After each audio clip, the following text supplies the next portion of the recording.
తాకట్టులో ఉన్న బంగారాన్ని విడిపించి ఆ రోజు ఆన్లైన్ రేటుకే మేము కొంటాం. Sharma gold company.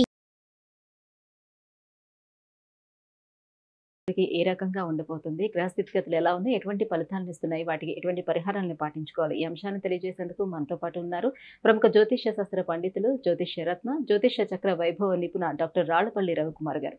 గురుగారు నమస్కారం. నమస్కారం. గురుగారు, జూలై మాసం కన్యా రాశి వారికి గ్రహ స్థితిగతులు ఎలా ఉన్నాయి, ఏ గ్రహం అనుకూలిస్తుంది, ఏ గ్రహం ప్రతికూలంగా ఉంది, ఎలాంటి ఫలితాలను ఇస్తున్నాయి? కన్యా రాశి అనగానే మనకి ఉత్తర 2, 3, 4 పాదాలు, హస్త 1, 2, 3, 4 పాదాలు, చిత్త 1, 2 పాదాలు, ఈ నక్షత్రాలన్నీ కన్యారాశిలోకి వస్తాయండి. కన్యారాశి వారు సాధారణంగా చాలా ముక్కుసూటి మనుషులు, నీతి నిజాయితీగా ఉంటారు. అలాగే కన్యారాశి అధిపతి బుధుడు. ఇందాక మనం మిథున రాశికి చెప్పుకున్నట్టు బుధుడు కన్యారాశి కూడా బుధుడు అధిపతి అయ్యాడు. బుధుడు తెలివితేటలు, జ్ఞాపశక్తి, క్రియేటివిటీ, ఇంటెలిజెన్స్, లాజిక్, విద్య, అలాగే స్నేహితులు, అలాగే వ్యాపారం, ఇవన్నిటి కూడా కారకుడయ్యాడు. మిథున రాశిలో స్వస్థానంలో ఉంటాడు బుధుడు, కానీ కన్యారాశిలో ఉచ్చస్థానంలో ఉంటాడు. కాబట్టి కన్యారాశి వారు ఇంకా చాలా తెలివైన వారు అనమాట. అంటే ఫేస్ చూడంగానే వాళ్ళు చెప్పేయగలరు అవతల వాళ్ళు ఎలాంటి వాళ్ళని. సో లౌక్యానికి మారుపేరు అనుకోవచ్చు, లౌక్యంగా మాట్లాడగలరు. అలాగే స్నేహితులు ఎక్కువగా ఉంటారు. వ్యాపారానికి కూడా అధిపతి సాధారణంగా బుధుడే అండి. సో వ్యాపారం కూడా వీళ్ళు బాగా చేయొచ్చు. అలాగే ప్రకృతికి చెప్పగానే గ్రీనరీ అంతా ప్రకృతిలో ఉంటుంది కాబట్టి దానికి అధిపతి బుధుడే అనమాట. కాబట్టి ప్రకృతితో మమైకమైపోగలరు వీళ్ళు. అలాగే ఇందాక చెప్పుకున్న కూడా గ్రీన్ మ్యాట్ వేశారు మీరు. మిథున రాశికి కన్యా రాశికి బుధుడు అధిపతి. పంచమ లాభాధిపతులు, పంచమాధిపతి అంటే శని అయ్యాడు, అలాగే లాభాధిపతి అయితే చంద్రుడయ్యాడు. కాబట్టి ఆంజనేయ స్వామి, అమ్మవారు అంటే ఎక్కువగా ఇష్టంగా ఉంటారు. అలాగే ఆ 2 దేవుళ్ళని పూజిస్తే వీళ్ళకి చాలా మంచి జరుగుతుంది.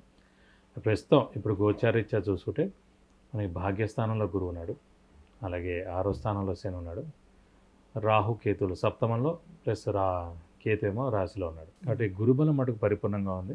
అలాగే శని బలం ఇంకా చాలా బాగుంది. ఎందుకంటే 3, 6, 11 స్థానాల్లో శని ఉన్నప్పుడు చాలా బాగా యోగాన్ని ఇస్తాడు. అలాగే 6వ స్థానంలో స్వస్థానంలో ఉండి శశయోగం కూడా ఏర్పడింది కాబట్టి ఇంకా యోగం ఇస్తాడు. అలాగే శనికి బుధుడు మిత్రుడు కాబట్టి కన్యారాశి వారికి ఇంకా మంచి ఫలితాలు ఇస్తాడు. సో విద్యార్థులకి, రాజకీయ నాయకులకి, క్రీడాకారులకి, పత్రికా రంగం వారికి, యూట్యూబ్ రంగం వారికి, మీడియా రంగం వారికి, వీరందరూ కూడా అత్యద్భుతంగా ఉంటుందని చెప్పుకోవచ్చు. వ్యాపారస్తులకి అయితే మటు పట్టినలా బంగారం చెప్పచ్చు. కొత్త వ్యాపారం స్టార్ట్ చేయొచ్చు, అలాగే ఎక్స్పాన్షన్ కూడా చేయొచ్చు. వివాహం కాని వారికి వివాహం అవడం, సంతానం లేని వారికి సంతానం కలగడం, అలాగే శ్రమ, కాలం, ధనం వ్యర్థం కాకుండా ఉండడం, అవసరానికి డబ్బులు సమకూరడం, రావాల్సిన బాకీలు వసూలు అవడం, స్పెక్యులేషన్స్ కలిసి వస్తాయి, మీడియేషన్ చేయొచ్చు, కన్సల్టెన్సీ వాళ్ళకి సక్సెస్ అవుతారు. కాబట్టి ఇలా అన్నీ కూడా చాలా బాగున్నాయండి. సో అలాగే 6వ స్థానంలో శని ఉండడం చేత 6th హౌస్ అంటే డెట్స్, మిజరీస్, ఎనిమీస్, శత్రువులు ఎవరు ఉండరు, అప్పులన్నీ తీరుతాయి.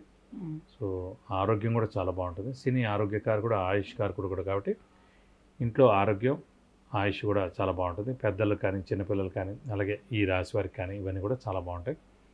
ఒక మిగతా 2 మెయిన్గా ఏంటంటే రాశిలోనే కేతు ఉండడం చేత విపరీతమైన స్ట్రెస్, స్ట్రెయిన్, మానసిక ఆందోళన ఉంటుంది. సప్తమంలో రాహు ఉండడం చేత కూడా పాముల కల్లో కనిపించడం, ఒక స్ట్రెస్ ఉండడం అనమాట. ఇవన్నీ కూడా జరుగుతుంటాయి. ప్లస్ మన రాశిలోనే కేతు ఉన్నాడు కాబట్టి ఛాయల ఏర్పడింది అనమాట. ఫర్ ఎగ్జాంపుల్ కన్యారాశి వారు చాలా మంచి వాళ్ళు అయి ఉండొచ్చు, చాలా హెల్పింగ్ నేచర్ ఉండొచ్చు, చాలా బయటికి కనిపించదు, సహాయ సహకారాలు చేశారు. కానీ ఈ కేతు అనేవాడు ఇలా షాడోలో అడ్డుపడిపోయాడు.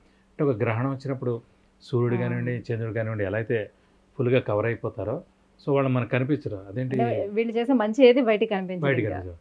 అలా ఉండేవాడు ఇలా అయిపోయాడు, ఇలా చేస్తున్నాడు, సరిగ్గా మాట్లాడలేదు, వెళ్ళినా ఇది చేస్తున్నాడు, డబ్బులు అడిగితే ఇవ్వట్లేదు, అలా ఏవోటి మన మీద చిన్న చిన్న అపవాదులు కూడా పడుతుంటాయి మనం. సో ఇవన్నీ గ్రహణం తొలగాలంటే నెక్స్ట్ ఇయర్ ఏప్రిల్. సో అప్పటిదాకా ఈ చిన్నవి తప్పదు, మిగతావన్నీ 100% చాలా బాగున్నాయి. రాహుకేతులు మాత్రం కొంచెం ఇబ్బందిగా అనమాట.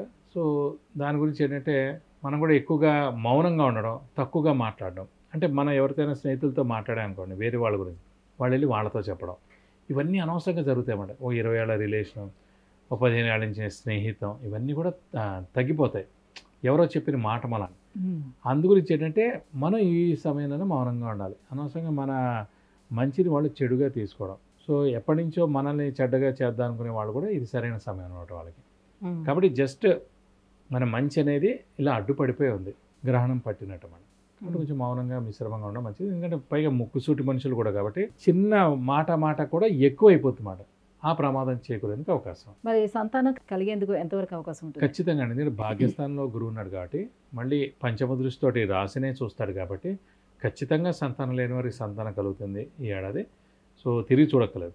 సో మన మానవ ప్రయత్నం ఇంపార్టెంట్. ఇప్పుడు మంచి టైం నడుస్తున్నప్పుడు మన మానవ ప్రయత్నం ఎక్కువగా చేస్తారు ఖచ్చితంగా మన అనుకున్న పనులన్నీ తప్పకుండా జరుగుతాయి. సో గురు శని ఇద్దరు కూడా బాగానే ఉన్నప్పటికీ కూడా రాహుకేతులు బాగాలేదు కాబట్టి ఎలాంటి పరిహారాలను వీళ్ళు పాటించుకోవాలి? గృహస్థానం, గృహం కొనేందుకు కూడా అవకాశం ఉందండి. ఎందుకంటే భాగ్యస్థానంలో గురువు అంటే చతుర్థ స్థానంలో గురువు ప్రవేశించినప్పుడు సంవత్సర కాలం అక్కడ ఉంటారు కాబట్టి 12 ఏళ్ళకి 2 సంవత్సరాల్లోనే స్థలం కానీ ఇల్లు కానీ పొలం కానీ కొనగలం.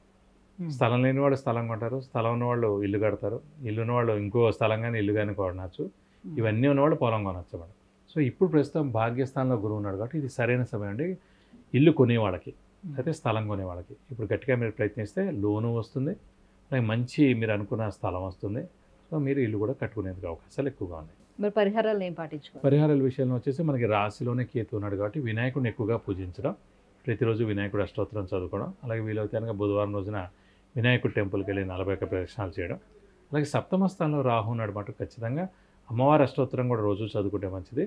అలాగే ప్రతి శుక్రవారం అమ్మవారి టెంపుల్ ఏ అమ్మవారి టెంపుల్ అయినా పర్వాలేదు 41 ప్రదక్షిణాలు చేస్తానికి మీకు అన్ని విధాలు మంచి చేకూరు. విద్య, ఉద్యోగం, వ్యాపారం, వివాహం, వాహనం, సంతానం, ఆరోగ్యం, ఐశ్వర్యం వీటన్నిటి గురించి తెలుసుకోవాలంటే కింద స్క్రోల్ అవుతున్నటువంటి నెంబర్లకి వాట్సాప్ మెసేజ్ చేసి గురుగారు అపాయింట్మెంట్ పొందవచ్చు. గురుగారు, కన్యా రాశి వారికి ఈ జూలై మాసంలోని ఎలా ఉండబోతుంది, ఏ గ్రహాలు అనుకూలిస్తున్నాయి, అదేవిధంగా ఎటువంటి పరిహారాలను పాటించుకోవాలి, ఈ విషయాన్ని తెలియజేసినందుకు ధన్యవాదాలు. నమస్కారం.